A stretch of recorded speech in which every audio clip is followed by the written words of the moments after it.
Bonjour, nous sommes en 2015 dans le site de l'Institut Docteur Angélique dans une série de vidéos consacrées à des dissertations à l'usage des classes de terminale et du supérieur. Attention, ces dissertations ne sont pas faites pour être copiées telles quelles, mais plutôt elles servent à donner des idées et en fonction de ce qu'on partage ou pas, de construire sa propre dissertation. Le sujet d'aujourd'hui concerne, en philosophie réaliste, ce qu'on appelle la philosophie du travail. Et voilà quel est son titre. Que gagnons-nous à travailler ?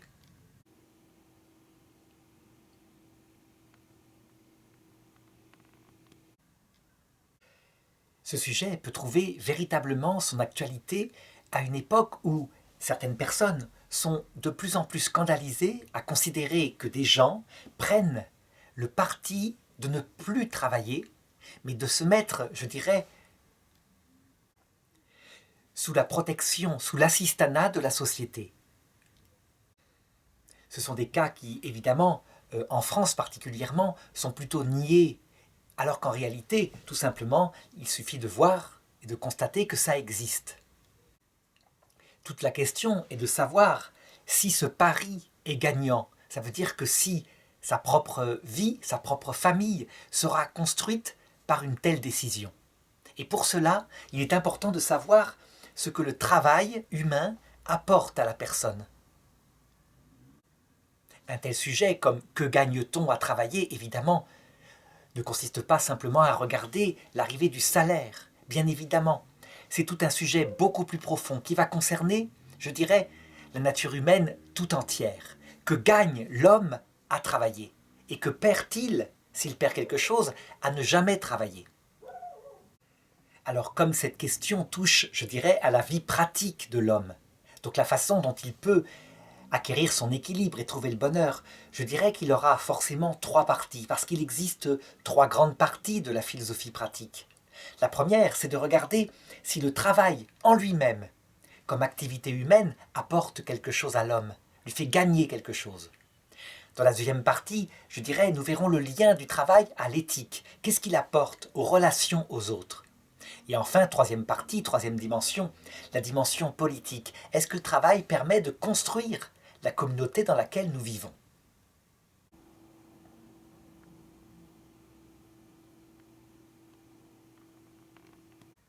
Alors, première dimension, le travail pris en lui-même. Le travail est à lui-même une activité humaine. On le constate, il a sa logique propre. Et il faut analyser ici ce qui fait un travail pleinement humain. On peut dire que ce qui caractérise le travail humain, c'est que d'abord, il trouve sa source dans l'intelligence de l'homme. Je veux dire par là que lorsqu'on aboutit à une œuvre, c'est le but du travail évidemment, que ce soit une œuvre intérieure comme par exemple se cultiver, ou une œuvre extérieure comme construire sa maison, au point de départ, il y a, pour que ce soit pleinement humain, un projet qui est construit et qui aboutit donc, qui vient d'une inspiration, qui aboutit donc à une idée de ce qu'on va faire. Aristote parlait de l'idéa, c'est-à-dire ce projet qui porte en lui une espèce d'aspiration à la réalisation de l'œuvre. C'est ce projet, construit par l'intelligence, associé à toutes les facultés, qui va être mis en œuvre à travers le choix des moyens, des outils, etc., pour aboutir à l'œuvre réalisée. Pourquoi c'est cela qui fait le travail pleinement humain ? Mais parce que l'homme, il n'est pas seulement une capacité, je dirais, d'appliquer bêtement à l'extérieur une tâche mécanique. Ce qui rend le travail humain, c'est qu'il vienne de son propre intérieur, qu'il produise une œuvre qui correspond à l'idée, et qu'après, on puisse en admirer la correspondance, en être fier. Eh bien, en regardant le travail comme cela, donc sous cette dimension plénière, on s'aperçoit qu'il est profondément constructif pour la personne humaine.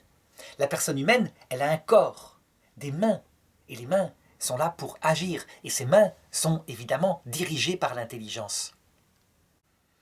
Alors, évidemment, là je parle de ce qui se passe dans l'idéal, quand le travail est pleinement humain.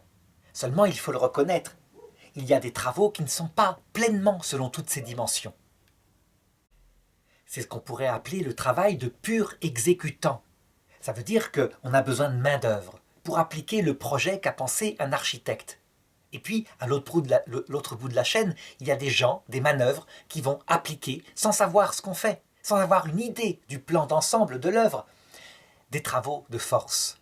C'était par exemple ce que faisaient les esclaves dans l'Antiquité, ou les esclaves après la Renaissance, par exemple, dans les champs de canne à sucre. Cet esclavage-là, du travail, donc d'une tâche répétitive, a été réinventé au XIXe siècle avec la taylorisation, ça veut dire le travail à la chaîne, où un ouvrier fait toujours la même tâche répétitive, parce que, grâce à ça, on construit beaucoup plus efficacement. Ce sont des ouvriers spécialisés dans un geste. Ça veut dire en fait des manœuvres, tout simplement. Le film de Charlie Chaplin, Les temps modernes, a mis en avant le côté non humain de ce travail-là, qui ne sert finalement qu'à gagner sa vie. Il n'y a rien d'épanouissant là-dedans.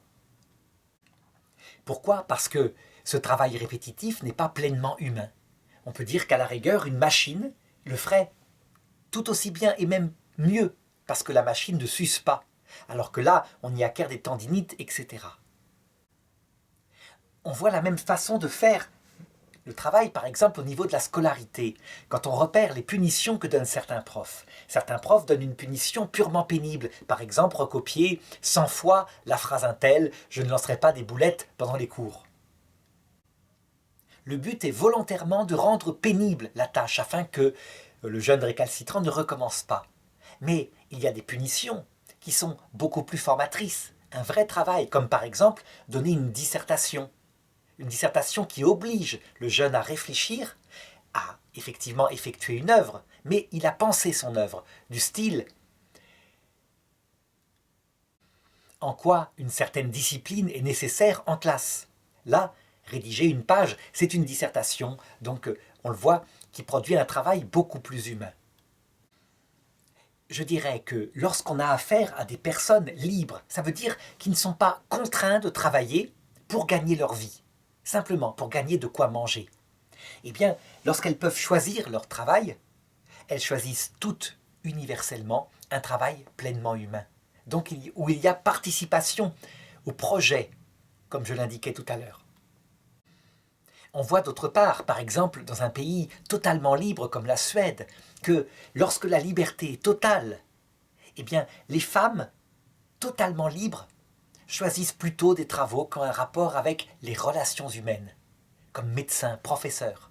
Et les hommes, totalement libres, aiment aussi des travaux où ils manifestent leur efficacité, leur compétence pure. On sait que cette chose-là avait été déclarée en France comme ce qu'on appelle un stéréotype de genre. En fait, c'est là où le travail est imposé pour gagner sa vie que les femmes vont prendre des travaux purement, je dirais, d'efficacité, parce qu'elles n'ont pas le choix en fait. Eh bien, quand le travail devient ce qui nous plaît, pleinement humain, on peut dire véritablement, pour répondre à la question, qu'on y gagne un épanouissement profond de sa personne. Ça veut dire que ce travail structure véritablement un être humain. Oh, ce n'est pas la seule dimension qui structure, mais l'être humain, sans le travail, n'a pas cette structuration intérieure qui le met dans la rigueur d'un projet auquel il doit appliquer avec précision des outils, une réalisation, etc. Résultat, lorsqu'un homme choisit, par exemple, comme je le disais dans l'introduction, par goût de l'oisiveté, de ne pas travailler, mais de ne pas travailler non plus chez lui, à titre privé, donc de rester oisif. C'est aussi parfois ce que choisissent certains prisonniers, parce que les travaux qu'on leur propose ne sont pas constructifs, ce sont purement des gestes mécaniques. Mais lorsqu'on choisit de ne pas se former intellectuellement ou de ne pas travailler à quelque chose, je dirais, d'humain, eh bien, on perd sa structure humaine. Rester vautré toute la journée devant la télévision déstructure les prisonniers et déstructure les chômeurs. Si bien que, à cause de cette dimension, lorsqu'on est contraint à ne pas travailler, il faut absolument, dans son domaine privé, trouver une règle de vie, un travail qui structure, comme construire sa maison, améliorer son intérieur, cultiver son jardin. Depuis toujours, les moines occidentaux avaient le sens de cela, au point que leur devise était « orare et laborare », prier et travailler. Ils savaient à quel point le travail est structurant pour l'homme.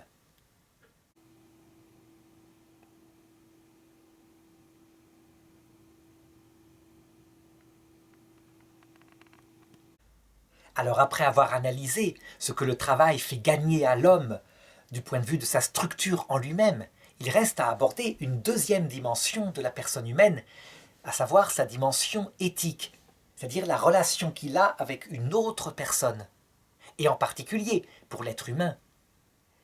Même si Aristote ne le pensait pas, plus que l'ami, il y a l'épouse, les enfants, donc la famille, parce qu'il y a un lien qui prend tout l'être, et on peut dire que les enfants sont issus de son propre être, sa propre chair.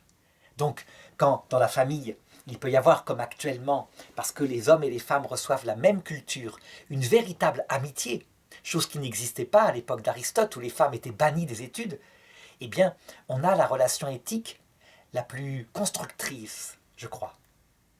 Alors, quelle dimension, qu'est-ce que fait gagner le fait de travailler lorsqu'on a, par exemple, une famille? Eh bien, je dirais, d'abord, évidemment, le fait de gagner sa vie, de gagner son argent. C'est une dimension extrêmement importante et je dirais particulièrement importante pour les hommes. Alors on va me dire que je tiens ici des stéréotypes de genre. Pas du tout. La fierté d'un homme, tout de même, c'est de mettre un climat de sécurité matérielle autour de sa famille. Et je dirais que le besoin véritablement qu'attend une femme chez un homme qui fait qu'elle choisit non pas quelqu'un forcément de toujours gentil, mais quelqu'un qui rassure, c'est qu'il y ait aussi cette sécurité matérielle. Tout simplement parce qu'il y a des enfants. Alors certains disent « Ah, les femmes sont trop matérialistes ». Non, c'est ce besoin naturel de protéger les enfants, de protéger sa famille, qui fait que son instinct lui fait choisir un homme rassurant. Eh bien, chez l'homme, ramener un salaire, c'est quelque chose qui le structure, qui le rend fier de lui-même. Je dirais, plus encore que la femme, même si maintenant, la femme aussi ramène ce salaire et donc se structure par là. Cependant, lorsqu'on regarde les malheurs qui peuvent arriver, comme le chômage, on s'aperçoit que les femmes ont une autre dimension qui les équilibre. C'est justement l'attention à leurs enfants, qui les fait tenir quoi qu'il arrive. Et souvent, pour les hommes, eh bien, dans le travail, s'exprime tout leur amour, parce qu'ils protègent leur famille. Ils ont moins de proximité avec les enfants. On dira, mais ce n'est pas vrai, les hommes réclament maintenant à égalité la garde des enfants en cas de divorce. Non, pas à égalité. Les chiffres sont là. C'est peut-être 15% des hommes qui réclament vraiment une égalité. Et puis le reste, souvent, eh bien, refont leur vie ailleurs, parce qu'ils n'ont pas porté dans leur ventre les enfants. Et ça joue. Donc, la fierté d'un homme étant particulièrement dans le fait de ramener le salaire, le chômage pour un homme est particulièrement, je dirais, déstructurant. Il les réduit à quelqu'un d'inutile. De même aussi la retraite.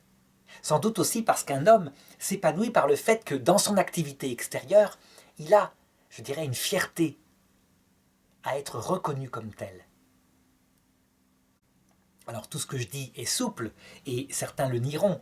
Reste à déterminer à quel pourcentage que je dis est vrai. Ce n'est certainement pas vrai, en tout cas à 100%. Mais ce sont des tendances qu'on est obligé de constater malgré tout. Alors, cette dimension de salaire qu'on rapporte à la maison parce qu'on a bien travaillé, c'est une dimension que le marxisme a dramatiquement négligée. On pourrait dire que c'est une petite erreur, ce n'est pas grave. Le marxisme partait d'une bonne intention et lui finalisait le zèle pour le travail au bien universel de la communauté.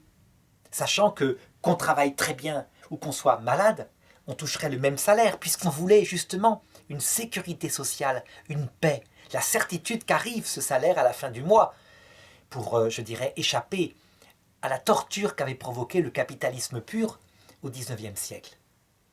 Eh bien, ce n'est pas comme ça que fonctionne l'homme. L'homme, particulièrement, s'il travaille plus, s'il se donne à un travail par exemple répétitif, donc dont je parlais dans la première partie en disant qu'il n'est pas épanouissant, eh bien s'il fait des heures supplémentaires, ce n'est pas pour la communauté en général, c'est pour sa famille. C'est pour améliorer le niveau de vie de sa famille, c'est pour payer des études à ses enfants, c'est pour que sa femme puisse s'offrir quelque chose, une belle robe, etc. Parce que la fierté de l'homme et l'amour d'un homme pour sa famille passent justement comme je le disais, par cette sécurité. En ayant négligé cela, eh bien le marxisme a enlevé ce moteur des hommes pour travailler, et des femmes aussi. Si bien que, puisque le salaire allait tomber, quoi qu'il arrive, on ne travaillait pas beaucoup dans les régimes communistes. Et parce qu'on ne travaillait pas beaucoup, eh bien les dirigeants, voyant que l'économie du pays se ruinait, estimaient que ces feignants étaient des antisociaux, et donc les rééduquaient dans des camps de travail, pour qu'ils changent leur comportement, donc par la terreur. En réalité, il suffisait de modifier une petite chose, à savoir, tu travailles plus, tu as un salaire plus important, parce que tu l'as mérité, tu as mis du zèle. Eh bien, le communisme aurait probablement davantage survécu. Ça n'aurait pas suffi, parce qu'il y a aussi le problème de la propriété privée. Ça veut dire d'augmenter son patrimoine qu'on peut communiquer à ses enfants, qui fait partie de la dimension du travail qui, au point de vue éthique, structure un homme et une femme. Alors, autre dimension du travail, le fait qu'il équilibre sa propre vie. Et là, je voudrais insister sur la dimension féminine. Donc, à un moment donné, les femmes, pour se dévouer à leurs enfants qu'elles tenaient à bien élever, travaillaient à la maison ou alors, dans les milieux ruraux, à une basse-cour. C'est-à-dire qu'elles élevaient des animaux qui servaient à compléter l'ordinaire. Mais il ne tombait pas de salaire venant de leurs mains. Si bien que leur travail, leur rapport à l'économie domestique, pourtant essentiel, je dirais la moitié de l'apport venait de ce travail-là, n'étant pas reconnu par un salaire tombant, il était souvent relativisé et méprisé.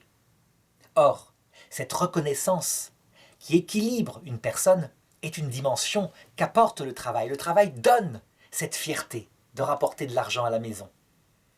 Et donc, pour éviter cela, beaucoup de femmes ont désiré travailler à l'extérieur et ramener la même chose, la fierté d'un salaire, de quelque chose qui structure ainsi le foyer. C'est une dimension qu'il ne faut pas négliger, qui est importante. Voilà pourquoi être simplement femme au foyer, comme c'était le cas dans les années 50, peut être profondément déstructurant.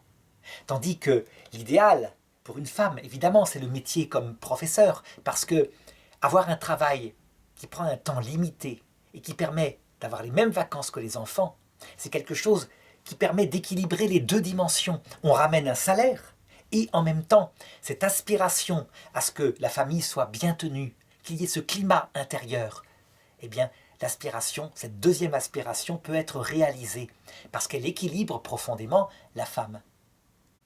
Alors encore une fois, ne pas prendre ce que je dis ici comme étant universellement valable. C'est valable comme des grandes tendances, pas plus que cela. Mais tout de même, on ne peut pas nier cette dimension. Ce qui par contre est valable pour les femmes comme pour les hommes au point de vue éthique, c'est que le vieux proverbe « l'oisiveté est la mère de tous les vices », ce vieux proverbe est valable pour les hommes comme pour les femmes. En réalité, on dit que à un certain moment, au XIXe siècle, les femmes ne travaillaient pas. C'est très faux.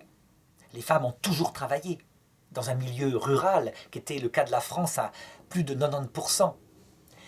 C'était dans certains milieux bourgeois, où la femme pouvait vraiment être oisive, avec des servantes, et le mari, lui, y ramenait vraiment de l'argent. On pense au cas du roman de Stendhal, Madame Bovary. C'est le récit de la vie d'une femme parfaitement oisive, qui n'a rien à faire de sa journée, si ce n'est penser à ses états d'âme. Et on voit comment cette oisiveté va l'amener à sa destruction.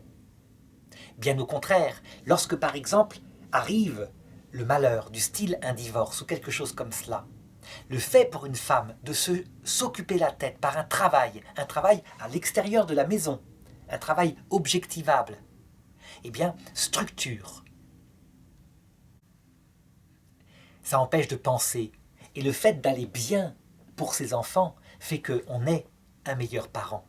Donc rien que sous cette dimension-là, au point de vue éthique, le fait de travailler est essentiel.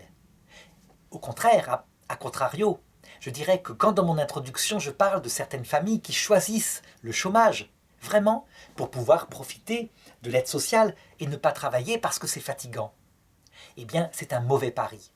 Non seulement elles se déstructurent elles-mêmes, d'un point de vue moral, mais d'un point de vue d'une fierté individuelle. Mais en plus, elles déstructurent leurs propres enfants, parce qu'elles leur donnent la même impression, l'impression qu'après tout, autant pas se fatiguer, l'argent tombera. Et ce n'est pas ce qui construit un être humain. C'est une vie terrible que d'être comme ça, oisif, toute la journée, à attendre quoi? Alors qu'au contraire, quand on a des projets, qu'on construit quelque chose, des enfants, puis ensuite d'aider ses petits-enfants, je dirais, ça donne un but à la vie. Et le travail y a une part importante.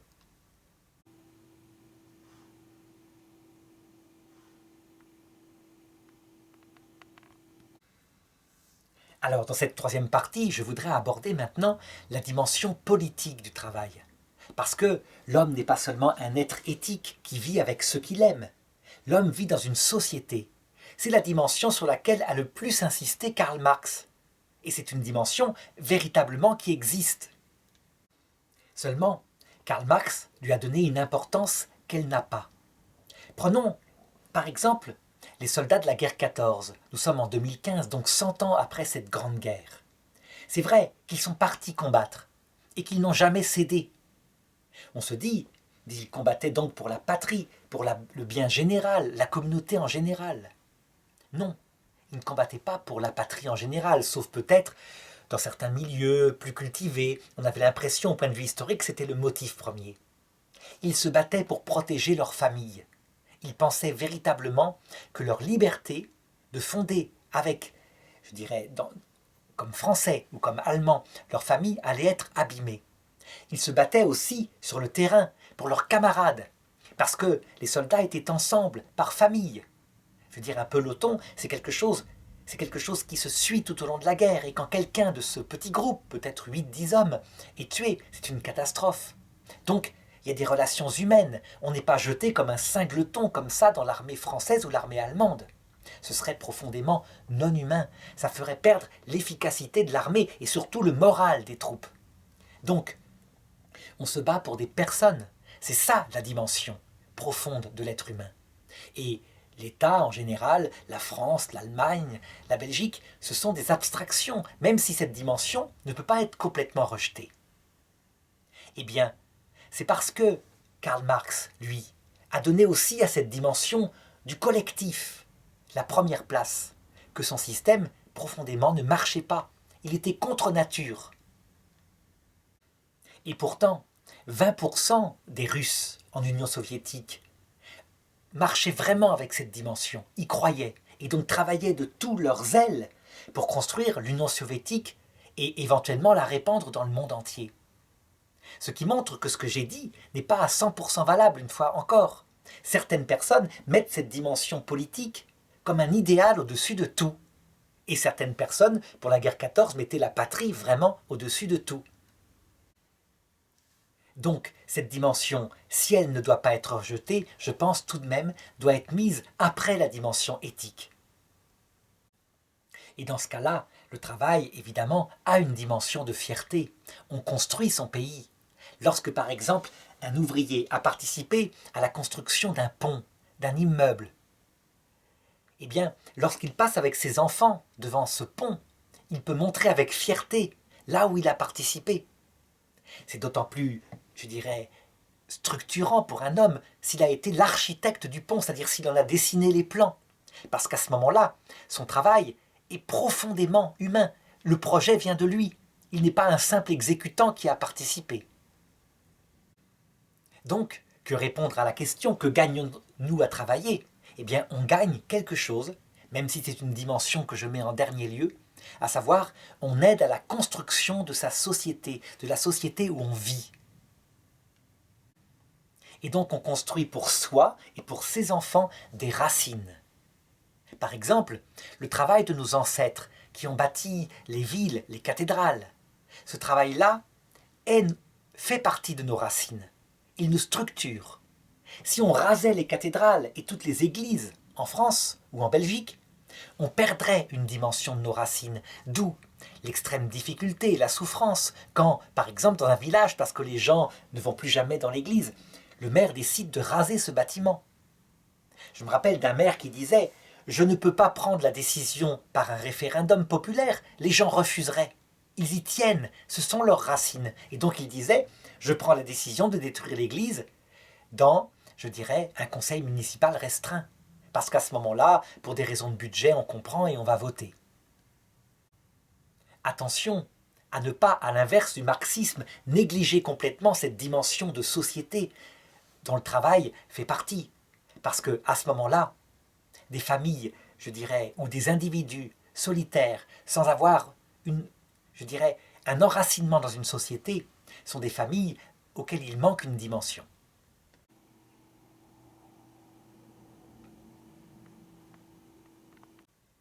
Alors je dirais pour conclure qu'on le voit, le travail prend tout l'être humain. On ne peut pas le mettre exclusivement dans une étude de philosophie du travail. Il fait partie de l'éthique, il fait partie, je dirais, de la philosophie politique. Et c'est parce que comme vivants, nous sommes un être avec un corps et un esprit que nous travaillons comme cela et que ça prend une telle dimension. Cependant, pour qu'il prenne vraiment sa dimension, eh bien, il faut espérer qu'avec les progrès des techniques, tous les travaux serviles seront de plus en plus mis de côté, au profit d'un travail de plus en plus humain, donc qui prend l'intelligence et la main, donc qui aboutit à l'œuvre. Je dirais à la rigueur que l'idéal, c'est quand le travail est débarrassé de son aspect pénible, pour devenir presque une passion, donc ce qu'on pourrait appeler un jeu, parce que le jeu, c'est une forme de travail que font les enfants, mais avec plaisir, et donc ils n'ont pas l'impression de travailler. Quand ça arrive, évidemment, on obtient un grand épanouissement de l'être humain. Et celui qui ne travaille pas, qui se prive de cela, se prive d'une profonde dimension humaine et se déstructure.